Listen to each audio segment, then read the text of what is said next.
Okay, hi. I got my copy of Home Designer Pro 2019 open, and I put some cabinets in there and a simple little test plan. I thought I'd demonstrate some ways things could go wrong. Now, for wall elevations, I normally use this camera, where you left-click establishes the viewpoint of the camera, and it looks to infinity. So you'll never, not get the cabinets in the view. And then this backlit cross-section camera, which I mentioned, it goes from where you left-click to where you release the mouse. So you can use this camera and see it's all blank. There's no cabinets there. You'd have to go back, left-click, and drag, and then release the mouse behind the cabinets in order to see the cabinets. Now, the elevation cross-section camera is commonly for like exterior elevations. But you can also use it, if at need, inside, and just where you left-click creates the camera's viewpoint, and then it looks to infinity from that viewpoint.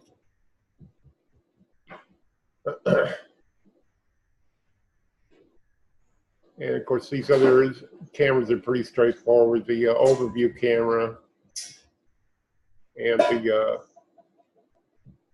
I forget what it's called. I call it the dollhouse camera. Not really useful for elevations. But like I say, for kitchens and bathrooms, I usually use this camera here, and I've never had any trouble with it.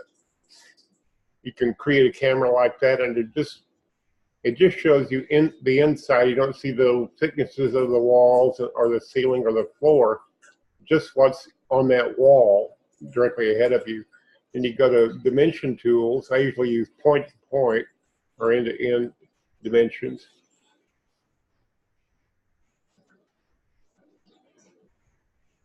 And I never use the automatic elevation camera inside. I'll use it outside sometimes, but not inside. I don't think it's very useful inside. Now I think the way I put this together, I'll just delete this cabinet and make this one to the right.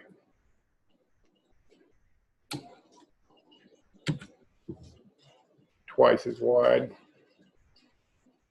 Make it 48 wide. I just kind of threw some stuff in there to demonstrate wall elevations and so forth. There's the dimensions there. And we'll go back, left click on that tool again. Now it's a little annoying, but you see it went measured below the floor, so you have to move it up in order to get an accurate cabinet elevation dimension. But it's no big deal, only took a moment to fix. But I see it commonly measured below the floor. That should be 3 feet, but it's measuring slightly below the floor. Probably ought to complain about that to tech support, but anyway, it's not so annoying that I felt like I needed to do that. Now with these dimensions here, you can go over to dimension default, and I never use this default arrow. I always use something a little bit more like a draftsman type arrow. I like those better. And for elevations, I rarely ever make them this big. I'm going to shift select those and open them and make them, I usually use about 3" for 1/2" scale elevations. Then I'll take text tools and this tool right here. And then we'll call this K1, my kitchen elevation number 1. Oops, I want a capital there.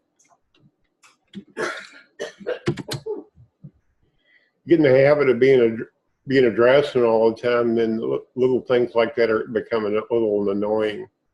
I'm going to leave the small.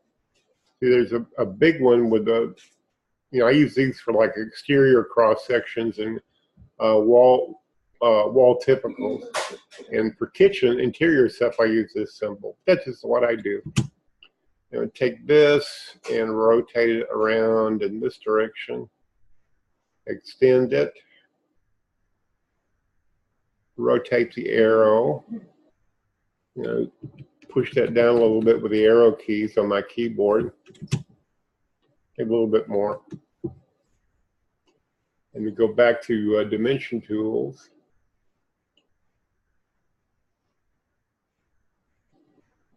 If I was to change my dimension defaults, then I wouldn't have to alter these, but I rarely ever use Pro. And so I haven't bothered to change that in my profile plan. But I do in Premiere. I already have that all fixed up in there, but it's no big deal. It just takes a minute. Double click on the dimension, make it 3. And now I'm ready to send it to layout.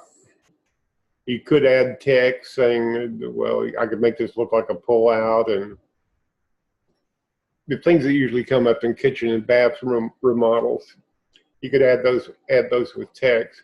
But that's about all I can tell you about elevation cameras, the do's and don'ts, and just some basic things about creating a wall elevation. And again, remember, I guess I should say, well, Pro doesn't do that. Never mind. I was thinking about something that Premiere does, but Pro doesn't do that. If you wanted to show in plan view, you can open this camera and save it. Now in Premiere, you can go over here to plan display and do some fancy stuff, but you can't do that in Premiere. So that camera is saved now. And if I wanted to show up in plan view, I would put this symbol here, like that, right on top of the camera. Make it K-1, only capital K, dummy.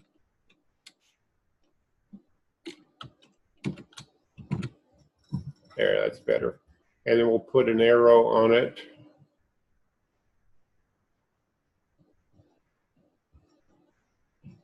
I just noticed this angle. Let's make it 90.